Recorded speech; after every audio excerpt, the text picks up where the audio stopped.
الإسلام تشكو جهل والكرب انقطع، فتن تتراكم وظلام قد غطى. أمة الإسلام تشكو جهل والكرب انقطع، فتن تتراكم وظلام قد غطى. فتصدى للخطوب الجامحات آل طه بإمام صادق قد سدد الله خطاه.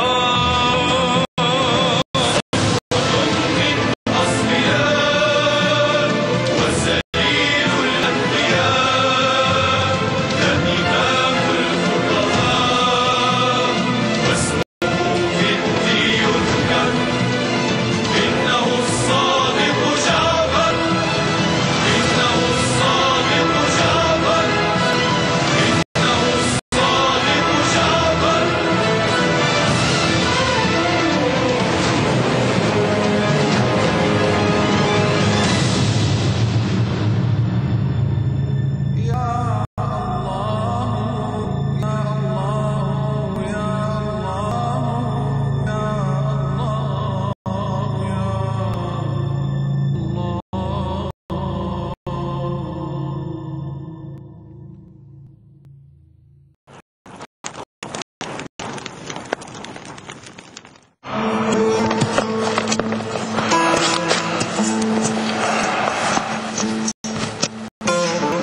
ما بك؟ وهل ما تفعلونه تسمونه ثورة ضد الظلم؟ أجل، لنسترد بعضا من حقوقنا. وهل من ظلمك وسرق مالك هو صاحب القافلة؟ صاحب القافلة هو الخليفة وليس الرجل. ما بكما؟ دعنا وحدنا.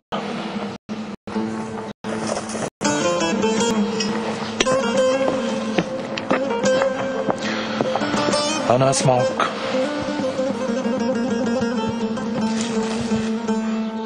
نحن تحولنا إلى لصوص بدل أن نكون ثائرين، والناس تتعاطف مع الثائر وتحارب اللص.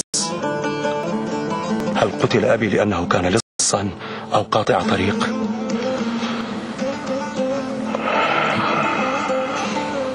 أحيانا تتداخل الأمور بين الثورة واللصوصية. إن كان هدفنا مقارعة بني أمية وإسقاط ملكهم فما تفعلونه لا يحقق ذلك. نحن نعمل لهدف محدد، وكل ما نفعله لتحقيق ذلك. قد جئتكم لأثر لدم أبي وبيتنا الذي يحترق وبداخله والدتي وأخي وأختي. أنا لست هنا من أجل شاة ولا بعير. جئتنا وما زلت ضيفا، لن تستطيع أن تغير شيئا من قناعتنا.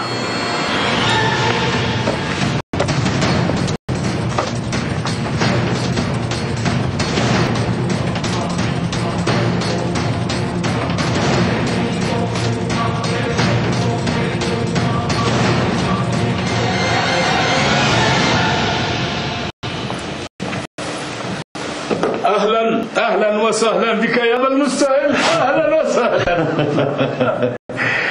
تعلم يا أبا وائل، حين مر من قريتكم حصاني يأخذ طريقه إلى باب بيتك. أهلا وسهلا بك وبحصانك. حللت أهلا ووطئت سهلا. تفضل تفضل.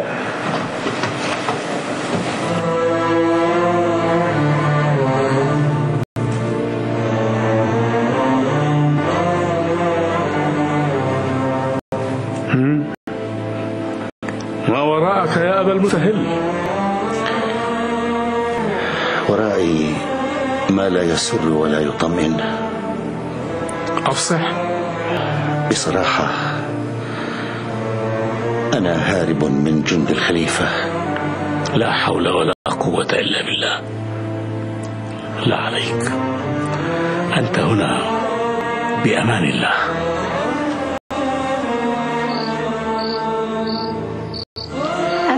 أخبار عن صخر يا خالة؟ ليس بعد يا حبيبتي، ولكن قلبي مطمئن ويحدثني على أنه بخير. إن صخرا بخير، هو بخير. الحمد لله، الحمد لله أنه بخير، وما دام حيا سيعود يوما. صخر سيعود يا أخي، وأنت ستبقى معنا، وأنت يا خديجة ستبقين معنا، أليس كذلك؟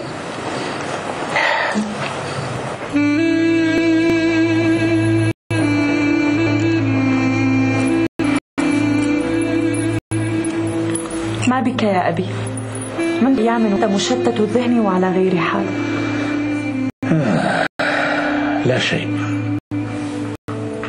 لا شيء يا ابنتي. حالك حال عاشق. إن كنت ترغب بالزواج لذهبت الساعة خاطبة لك. أنا فعلا عاشق، ولكن ليس كما تظنين. بي شوق للذهاب إلى مكة للحج، ولكن أخشى عليك من البقاء وحدك. إن كان الأمر كذلك نذهب سوية إلى الحج، فوالله إني لعاشقة زيارة مكة والطواف حولها. إذن اجهزي نفسك للرحيل. كم أنا فرحة يا أبي وشاكرة لك.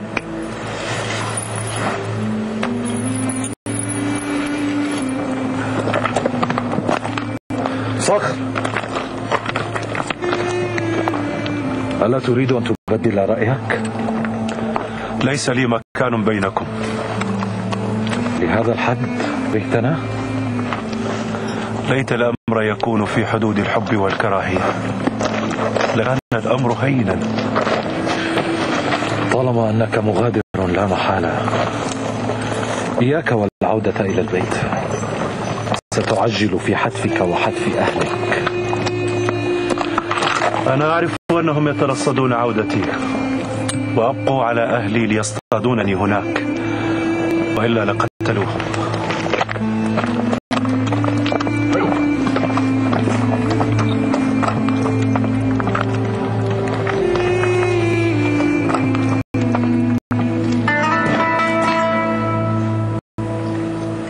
شيماء، ماذا عن جدتي؟ لقد رحل عاصم. أو كنت تعلمين؟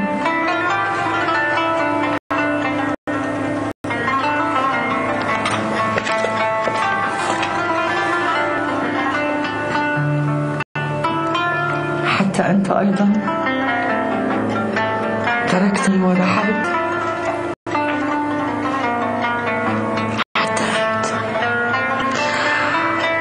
اللهم أسألك العفو والعافية، وأن ترد عنا شر الدنيا والآخرة،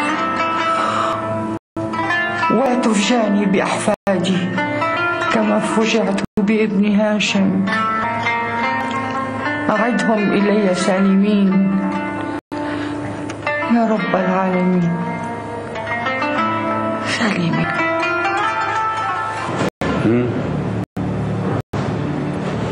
كل آذان صاغية.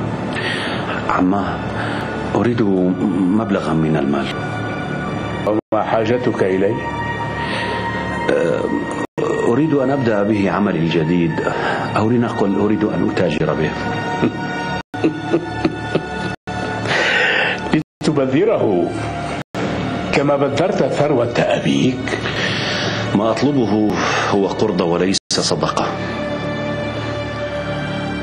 أعرفك يا ابن أخي، أعرفك كما أعرف ظاهر يدي، ولو فتحت لك خزانة أموالي لذروتها كما تذروها الرياح. هذا آخر الكلام عندك؟ هو ما قلت.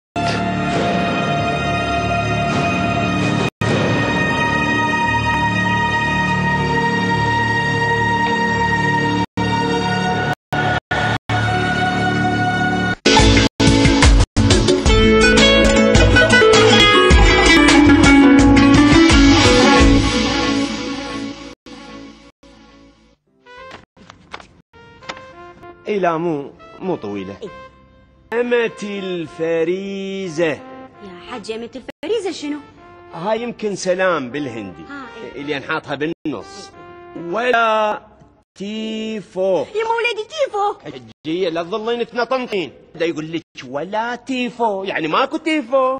فدوى حجي كل شي ما افتهمت من الرسالة. يرحم الأبوش. ليش أنا اللي قريت الرسالة افتهمت شي منها حتى أنت تفتهمي؟ اي اقوم اخابر ولادي الدولي احسن لي. وباقات زين الدولية راح تحكي دولي براحتك وبأفضل الأسعار والأكثر من 40 دولة. لا تفوت الفرصة، اشترك هسه وسمعهم صوتك. يخوب من الأول اتصلي دولي وضينا.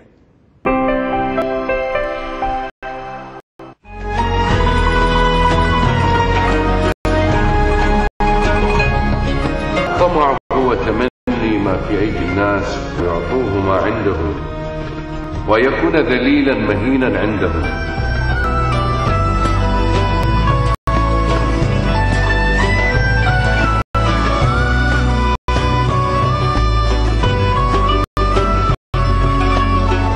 أرى كل إنسان يرى عيب غيره ويعمى عن العيب الذي هو فيه. إنما الأمم الأخلاق ما بقيت، فإنهم ذهبت أخلاقهم ذهب.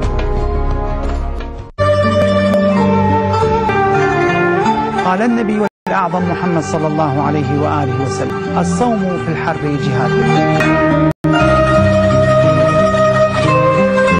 إذا كان الصيام ضرريا كما في المريض فالصيام ليس واجب.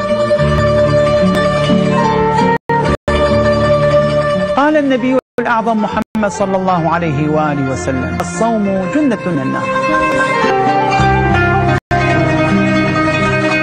قال النبي الأعظم محمد صلى الله عليه وآله وسلم: صوموا تصحوا.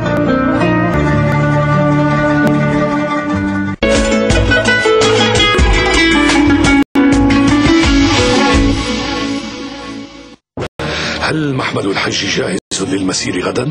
إنه ما يرام يا سيدي. حسنا، تعال يا مسلمة، تعال.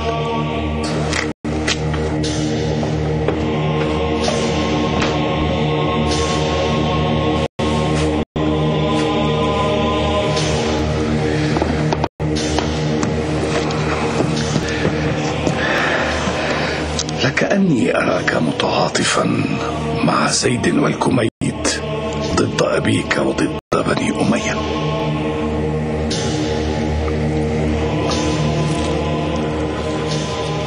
أو تقصد ذلك فعلا يا أبي؟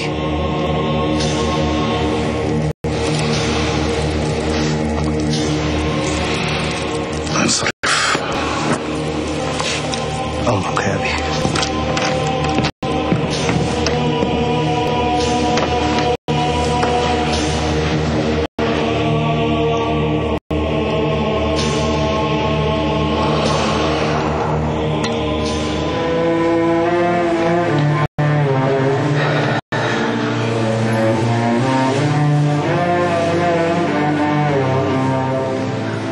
هناك من بأس يا أبا وائل؟ والله لا والله يا أبا المستحيل، ولكنني سأكون صريحا معك. تفضل. كنت وابنتي نتهيأ للذهاب إلى الحج، فما رأيك أن نذهب معا؟ يا سبحان الله، سبقتني في الكلام يا أخي يا أبا وائل. أنا أيضا كنت أنوي الذهاب إلى الحج، وقد أرسلت إلى أخي ورد ليوافيني هنا ونذهب سوية. إذن فلنتكل على الله. على بركة الله.